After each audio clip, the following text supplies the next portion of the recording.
There are very few types of sales where a salesman can sit back and be like, well, you know, here's the price, here's the best I could do, do you want it or not? And I've been sold those things in some ways. I went into the Rolls-Royce showroom in London, and the guy's name, I believe, was Warren or Stephen. It may have been Stephen, actually, the guy who sold me the Rolls-Royce.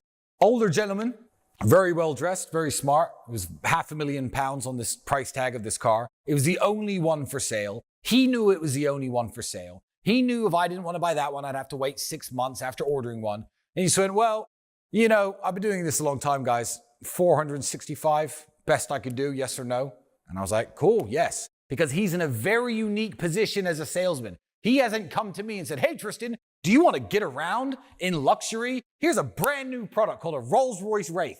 That didn't happen. I saw the car, I fell in love with it. I walked into his showroom, as hundreds of time wasters do every day. He's busy, he doesn't care, there's one for sale, and he made the close. But that is a very exceptionally difficult type of sales to get into.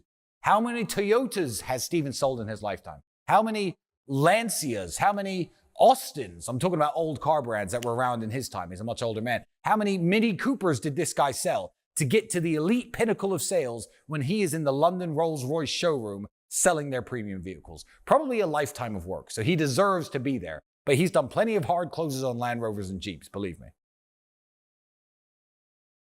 Speaking as a customer, not as a businessman, as a customer of the most luxurious car garages in the world, as a customer of some of the finest tailors in the world, as a customer of some of the finest watch houses and Swiss watchmakers in the world, the number one thing you need to do is make your client feel, or if you can actually legitimately be his friend. Find something that you and your client have in common, bond with him, and build a friendship with him. There's a reason I will not cheat on my tailor. And it's not because of the specific tailoring house, which I quite like.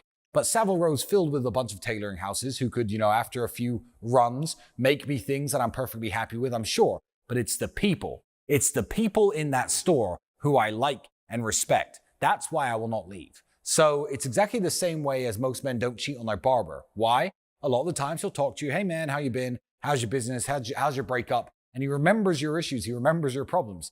Be friends with your customers if you're doing anything that's high ticket and anything that's expensive. If you've become an integral part of a man's business, say you're in charge of his newspaper advertising, whatever it is, if it's a big client of yours and you are important to him, make sure you build that friendship. The only time that's not necessary is if you're selling ashtrays online and emailing people to see if they want some cheap consumer product. But besides that, friendship. Friendship is the way.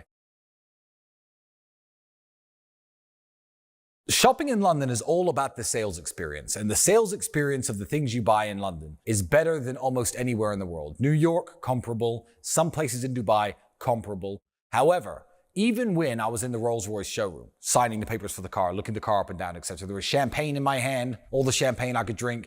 You're sitting there, getting pissed. It's part of the English culture. I think that's why English do it best. It's exactly the same on Savile Row when I go to get my suits made. When I go and I try this jacket on for size, it's a bit too big in the shoulders, and they're pinning it down, etc. There's a gin and tonic in one hand, a champagne in the other hand. You're talking, you're making stupid jokes, you're feeling all these expensive materials, you're making stupid decisions, you're drunk as fuck, you have a good night out, you go home and you're hungover the next morning, you look at your tailoring bill and you're like, I've spent £160,000, haven't I? However, it's totally worth it. The shopping experience for the most expensive things in the world is not just about picking up the item. Procuring the item is secondary. And it should be the same. London's getting dangerous nowadays, but even if you go into a Patek Philippe shop and you've ordered this watch, obviously, you would have had to order it in advance and it's ready and you go in there to pick it up. It's, oh, hello, Mr. Tate, how are you? Please take a seat. Would you like a glass of champagne? Even when Andrew goes into Armani, for example, because he's such a well-known customer, it's, oh, hi guys, how are you? You sit down, here's some booze, not for Andrew because he doesn't drink, and let me bring all the things in your size that I think you'll like. That's a shopping experience like no other. It's very different from, I remember going through the racks at Matalan. If you're English, you'll know the reference, and trying to find a pair of jeans that fit me after all these pairs of jeans and nothing's tailored and nothing fits and it's horrible. And then I find a pair of jeans and it's £4 more than I have in my pocket because I've only got £30 and you can't negotiate. Shopping sucks unless you're a millionaire. You could find a business to start that takes very little money to start. Now, I ran a webcam studio, and I'm talking about it more and more these days because of this stupid police case against me and these stupid false accusations. So a webcam studio was an example of a business that at the time when I was young and broke, I didn't need very much money to start. I had the expertise into how all the websites worked. And how to build social media profiles. The girls were obviously pretty. You needed a laptop and a webcam and a keyboard, and that's all you really needed to get started. And you could make thousands of dollars per week that way. And then you could scale your business from there. Now, there are many different businesses that will take your time up, but don't cost money to start. Even in your local area. I mean, you have a lawnmower, you got no money. Maybe you need $500, $600, $700 before you can buy the equipment you need to get it to the next step. Go door to door with your lawnmower and cut everyone's grass before you have the time to register a company, hire an employee, and get him cutting grass for you and then scale from there. So find a business that doesn't take much to start up. Certainly don't go around asking people for money like people ask me all the time. Hey, Tate, I'm broke, but I've got this business idea. I need 50 grand. If you're good at business and you have a good business mind, you will find a business that you can do without begging me for money because I'm never going to see that 50 grand again. You have to understand that nobody cares about your problems and no one cares about your life. Most people care only about their problems. So how are you going to solve my problems? That's an incredibly important part of reaching out to anybody. If someone were to say to me, for example, "What's up, Tate? I've got a proposal for you. 60 seconds, let's go." So I saw the emergency meeting that you threw up on YouTube a few days ago, and it looks to me like you're trying to produce more content. And I think that's a great thing because I personally love your content, and I think there are millions of people in the world who can benefit from what you have to say. But here's the deal. I've seen the quality of the videos that you put out. I saw the meetup in Dubai. I saw the quality of that video. And look, I'll be honest with you. It was decent. It was okay. But I think you and I can both agree. You've got the best girls. You've got the best cars. You've got the best house. Say, you were 4 times world kickboxing champion of the world. If you're the best in all these things, if you have the best in all of these things, why on earth would you just settle for a videographer that was good? Tate, you deserve the best. And here's the deal. When it comes to videography, I am the best. And so here's my proposal to you. I will fly my ass out to wherever you are and show you what I'm capable of. February 22nd through the 25th, I'm recording a conference in Vegas, but after that, I'm free game. So if you need a videographer that can help you take things to the next level, I'm your guy. So I know you're gonna watch this because I'm gonna send it to every single email, every single social media account that you have. And after you watch it, if you think I'm your guy, you give me a reply, I'll be there. I'll see you soon, Tate. Hey, Tristan, I don't think your videos are quite up to speed. You got the best cars, the best women, the best whatever, best suits, but your videos, they're only 8 out of 10. I'm the best guy for the job. I'll think, you know what, let me at least hear this guy out. But idiots try to pitch me all the time. I've got an example today. Today, someone said, Tristan, you've got a problem that I could solve. I'm like, oh, this is interesting. Good, 10 out of 10 start. Well, Alex, the kid who used to wash your cars, you're now not allowed to talk to him because he's been taken away and banned from speaking to you. So I want the job washing your cars. And I was like, when they banned me from talking to Alex, they also took all of my cars. What the are you going to wash? Well, you know, I'm just saying. So he started so good and snowballed into a tragedy so fast. He crashed and burned in front of my eyes on a Twitter DM out of nowhere. But yeah, certainly trying to solve their problems is the way forward. I'll tell you what I don't care about. Hey, Tristan, my name's Steven. I'm from Utah. I'm 21 years old.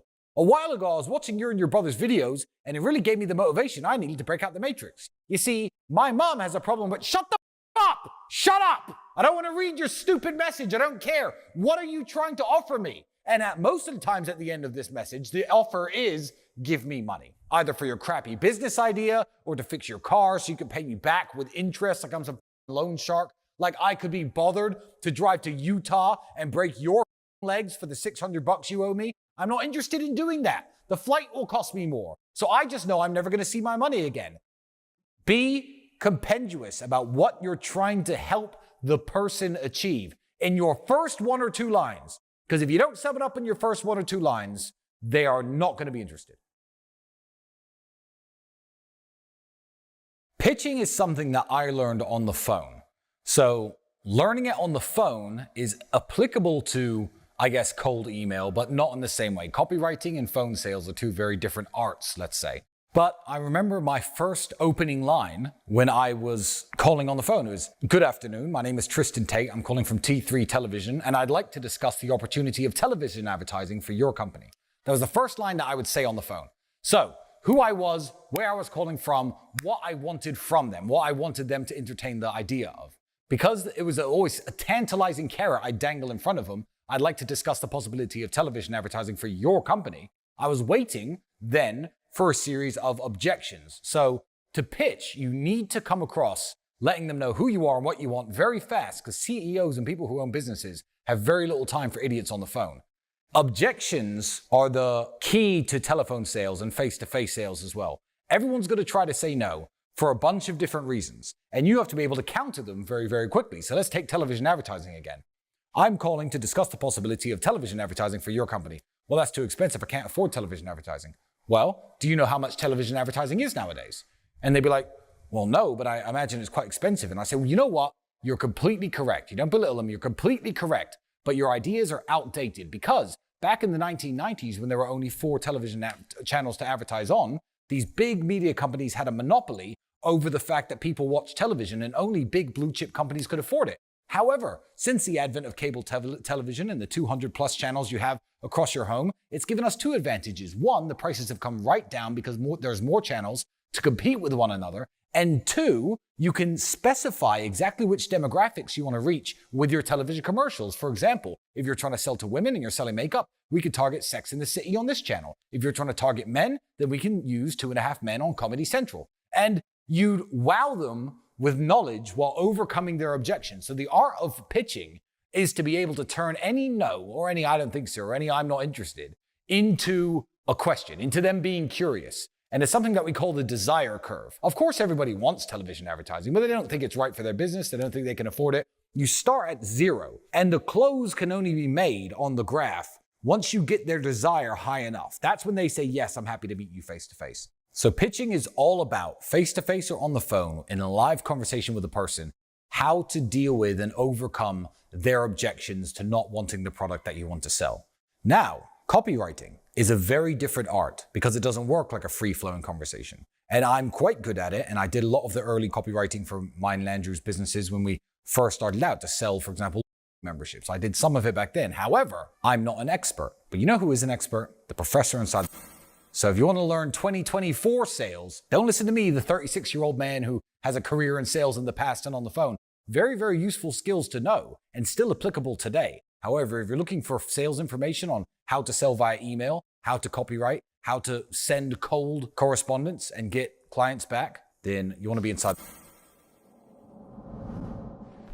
I don't know where you're watching this video, but it might not be around forever. The Matrix may take it down. However, up here, there's a link to my Telegram channel. Please click it. All the daily Tristan Tate content is going to be posted there, and that channel isn't going anywhere.